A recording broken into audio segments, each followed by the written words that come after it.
Welcome back or welcome to Sexy Business Podcast. I'm your host, Esra. And I'm Carolina. And today we have such a special and amazing guest, Ana Dorada, who is a sex and couples therapist. Welcome, Ana. Thank you, guys. Thank you for welcoming me here and such a wonderful introduction. I'm so happy to be here. And hello, everybody. Yeah, I'm super glad to have Anna here. And actually, I want to share a little bit of how we met. We met in this like conscious breathwork event and the beach, and we just randomly sat next to each other. And I think like in 5 or 10 minutes, we started talking about clitoris pleasures and, just full on things. And then I just learned that like, oh, it's like actually your theme, your life theme. You studied it and you know so much about it. So that's why I was like, okay, I want to have you on the podcast because this is something that I talk with you a lot. I ask you advices as well when I feel like I'm uncertain about things. And it just feels so good to have somebody so grounded and educated in that. Because I do feel we don't really get or know where to get education. So what is the starting point? Like if I'm a woman who is like exploring my body, how can I get to know my body? Like what is the starting point? Is it just going down there? Is it something else? What should I think about? Yeah, that's very interesting. I think anything can be a starting point, right? I think the most important thing to know about pleasure is that pleasure comes from safety for women. So I would just try to think what makes you feel safe and go from there. If you feel safe at home in your room, like start from there for a space where you feel safe, where you can start exploring what are your erogenous part. If you want to try to get into masturbation, or just ask yourself, right, what gives you pleasure? Like I think it's a question that we should allow ourselves to ask. Yeah, and I think it's a pretty hard topic to ask because sometimes people don't know where to start. I'm gonna give you as an example. One of the things that we were talking just recently, we went to the sex shop together and she was like, oh, okay, there's so many things, like where's the, like, as you said, like, where's the starting point? How do you know what you want to experiment with? And like, what do I do if I even feel that like masturbation is bad? Because this is also what comes up for women and they feel shameful touching themselves. And this is something more, I think, like psychological that comes in like, oh, how do I develop that relationship with myself? So I think I'm going very deep, very instantly, but here we are. I love it. No, I love it. Yeah.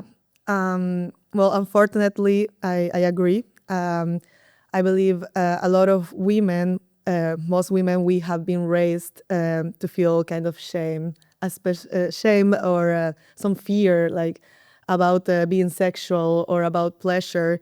Since we are little, right, we are taught to basically to be nice, to be agreeable, to not be too wild, to not show too much. So yeah, it's normal that then when you are there, you are scared to express that side of yourself because you were never encouraged in the first place, right? To express that. And I think honestly, the first step is just to talk to yourself, to allow yourself, right, to tell yourself like, what is pleasure for me? What is what I really want? And why am I not allowing myself to feel this? Yeah. Ma- Maybe, yeah. Yeah, no. Start right there. Yeah, exactly. And even the last time, I think in the last podcast, we mentioned that we talked about also safety, that a lot of women are afraid to look at themselves in the mirror. And as Asa mentioned, even take a mirror and look how your vulva, how all that part looks like, yeah, it's not a common thing, and as I was saying, even myself, how my body looked before having kids and now how my body looks after. And obviously it's changed, it is something psychologically that you are scared of, and you are uncomfortable with. And yeah, that was a really nice thing what you mentioned, that maybe to start something, in your safe place, at home, in your room, and also we talked with Asa about, like touching your body. Is there, my question would be, is there like because, when people think about, like masturbation and touching yourself, everyone straight away thinks about that part. Is there any other parts that are normally, where should you start touching yourself first? Or it depends on every woman, like... Yeah, I mean, that's very interesting. I think something that's important to define is that sex actually comes from the brain. Pleasure starts from the brain. So that's where you should start, right? To first maybe talking to yourself and saying, I allow myself to feel pleasure. I am safe. I am good. And then like your body has so many erogenous zones. So you can explore anything, right? Just caressing yourself, giving yourself some love, thinking about situations that would turn you on. Normally, most of us have situations in our head that of fantasies, allowing yourself to have that, right? To have that space for yourself. But the problem is, I think a lot of women, it's hard for them already to allow themselves that to just relax and let go, right? Because that's pleasure, is relaxation.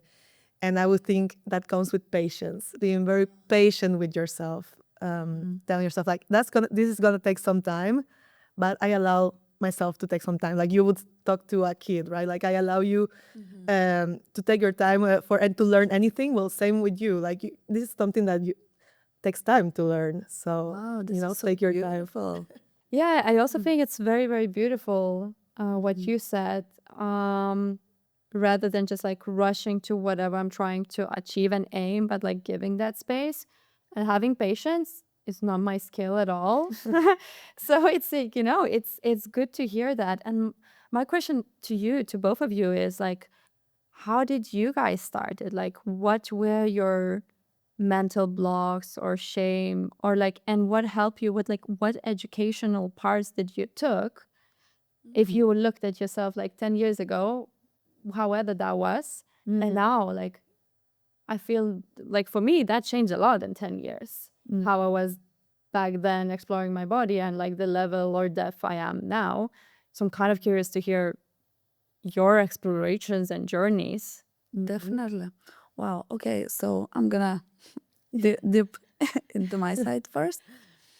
So for me, the exploration was self-pleasure. I think it came very late for me in life. Maybe because I went from one very long-term relationship to another very long-term. But the first one interaction with a guy, well, he was my boyfriend. My first sexual intercourse was when I was nearly 18. I was 17 and a half, something like that. And I was with this guy for like 6-7 years in total. So as probably for most of women, this first time, it wasn't as exciting or as pleasurous as everybody puts it out there, because I did have an image how it would be, but in reality, it wasn't. It was painful. It was uncomfortable. I didn't know what I supposed to feel, So I think, well, most of the women probably are like this because you already have the image in your head and it wasn't matching the reality for me. But then probably over time, I started to kind of more relax and say, okay, I will leave my head, I will leave my head and I will close my eyes and I will see what I feel, in that moment. And that's only when I started to feel, oh, it actually feels nice. Because for the first few times, I was so much in my head thinking, okay, I should feel this, or should it be like this, or should it be like that, You're very much in your head, so of course you cannot feel anything, But then slowly when I disconnected, it was a bit better. But it's shameful to say probably, but first time I started touching myself, it was probably my 3rd year of marriage. So that means I was about maybe 26, 27. It was very late, yeah. And I don't know if you wanted to add something else, but what's so interesting is Anna said like it starts in the brain, and then you mentioning of, and I think that's what we have as a woman. I can relate to that, disconnecting the brain as well. So how do we connect and disconnect at the same time? What do you mean connect and disconnect? I mean, like, yeah, to relax, to me, it's kind of like shutting down my brain. But you mentioned the sex starts in the brain, the pleasure starts in the brain. So how do I do both where I'm relaxed, but I'm also like full on there? Oh, You know? yeah, I guess like that's what I meant with that it starts in the brain, that you have to relax because that's when your mind gets involved, right? You have to just relax, let go, and tell yourself that you are safe, and that starts in the brain. That's something that you tell yourself, right? Not something that somebody can make you believe. It's something that you have to feel, and that yeah, that's what allow us women to have orgasms or to have a nice sexual experience. I think with ourselves or with somebody, which is so important. That yeah, why it's so important to remind us to just find a place where you feel safe and to communicate what you need to feel safe with your current partner or with yourself. If you want to know about my story, I can Share a little bit, please. yeah, you were making me think, I was like, oh, like, well, my story is really funny actually, because the first time I think I encountered sex or yeah, I remember it was at night I couldn't sleep. I was around 12 or something. And my parents, my dad needs the TV to fall asleep, so they always leave the TV on. And I went to talk to my mom because I couldn't sleep, yeah, to ask if she could make a tea or something, but they were sleeping, and the TV was showing like an erotic film. I think my parents forgot to change the channel, and I just stared there. I just stayed there watching, and I remember I was just feeling something. I was like, "What is this that I'm feeling?" I was feeling like a weird sensation, a weird heat in my body.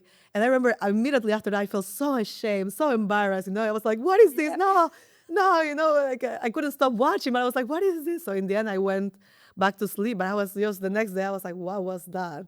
And since then, I was very curious, and I started doing that very often. Like wake up at 4 a.m. to see maybe there was like a film there, or try to find it. I was so curious.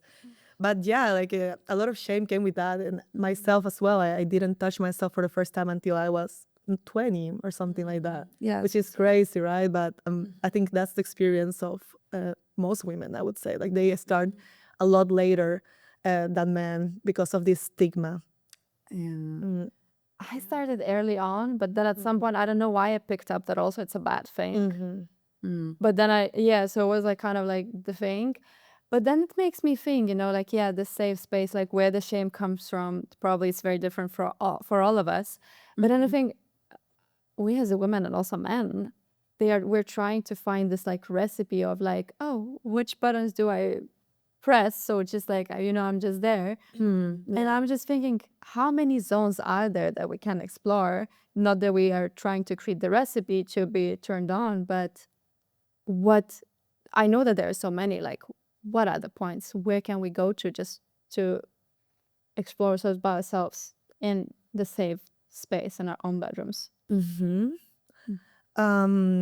Well, I think honestly, like any part of the body can be sexy or erogenous if you think of it like that. And honestly, I would encourage more women to just like caress themselves, and maybe, yeah, involve other parts. Like you can just, I don't know, just inspire yourself, right, with some erotic image.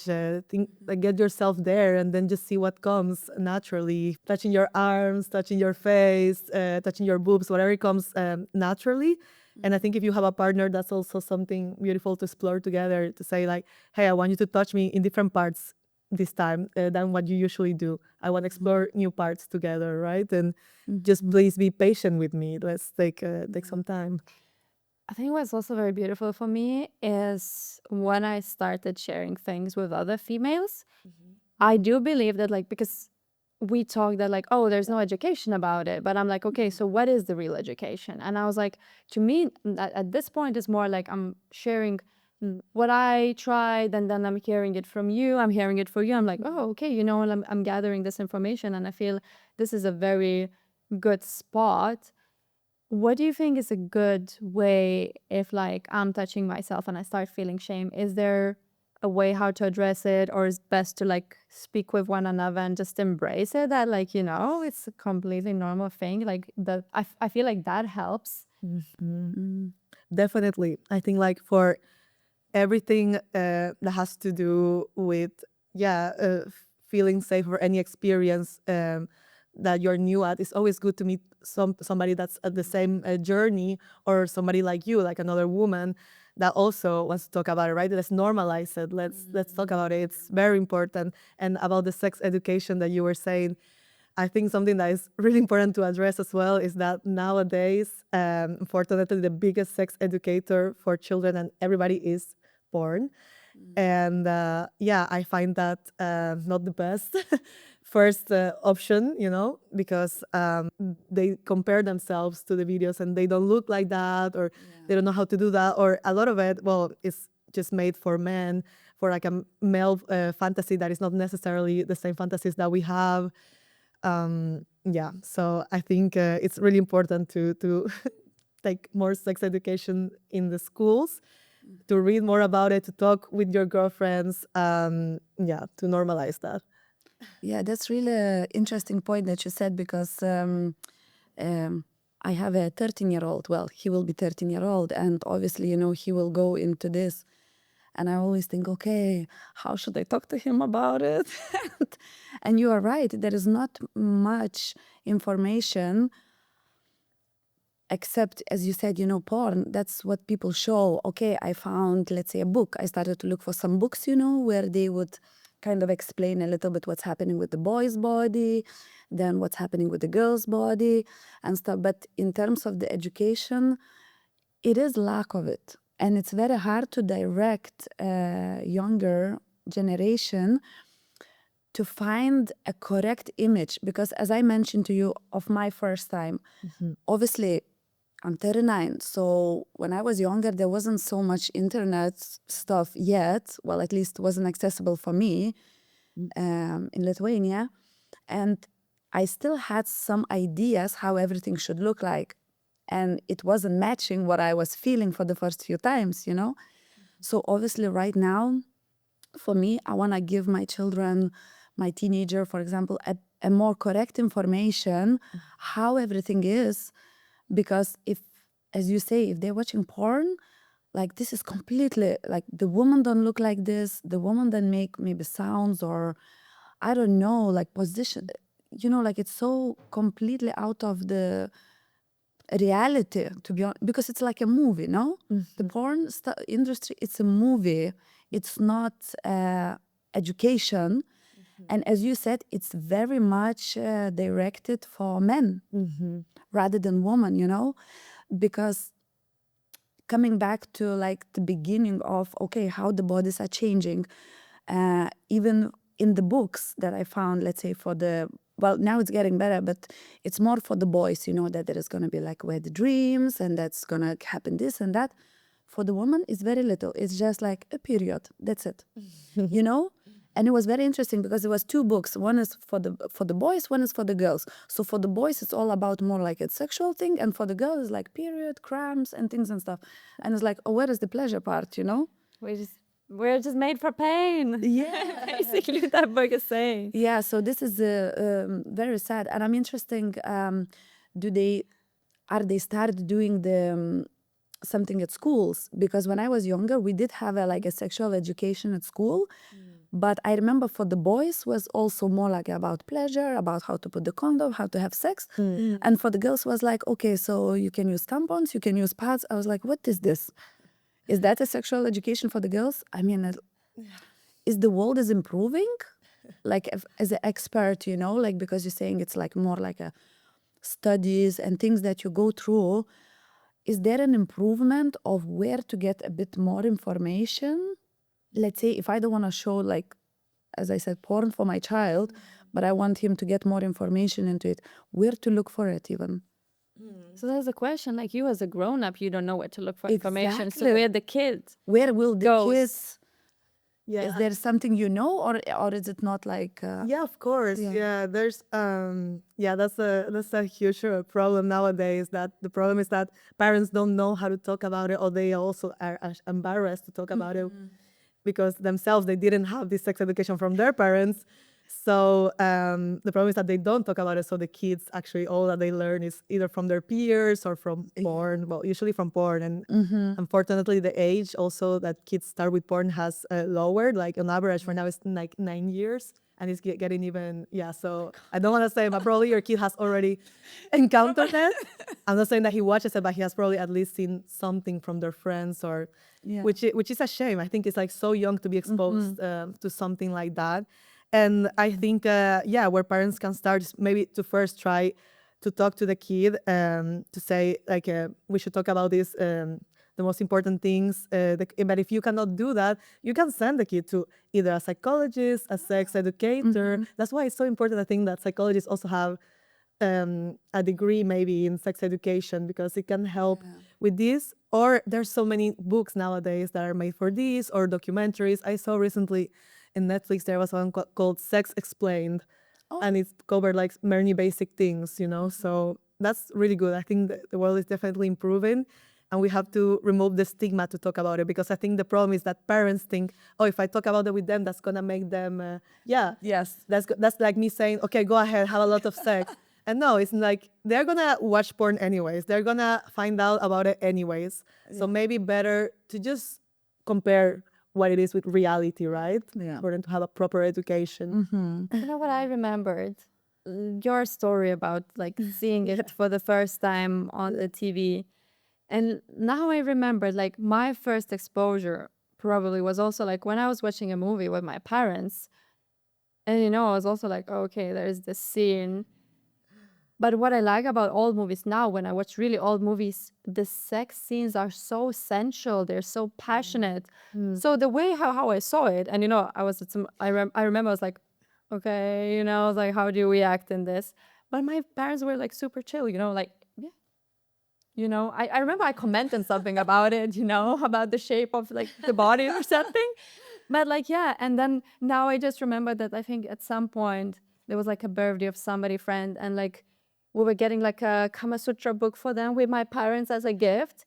And like, so I don't remember, like they never like sat down with us and talked about it, but they never made it like, ooh, like there was never that closed door. And I think porn came into my life very, very late with like a boyfriend that he was like, oh, what do you mean you never watched it? And I was like, I don't know. Yeah. So like, as you said, probably, just parents not putting into like a box that you never talk about makes it more of like a kid wanting to open it rather than like taking it safely with you. And I think maybe even exposure through old movies could be like a place, because like it's nice, it's sensual, and you're just like, oh, okay, what is that? Ah, okay, and you kind of have a safe, like, I'm just thinking, I'm theorizing, but like you have a safe space, which is your parent at that time sitting next to you, and like they're that's that. Exactly. I think that's a good way to approach it. Say like what do you feel about this? But usually the kids are going to be embarrassed, right? But say like,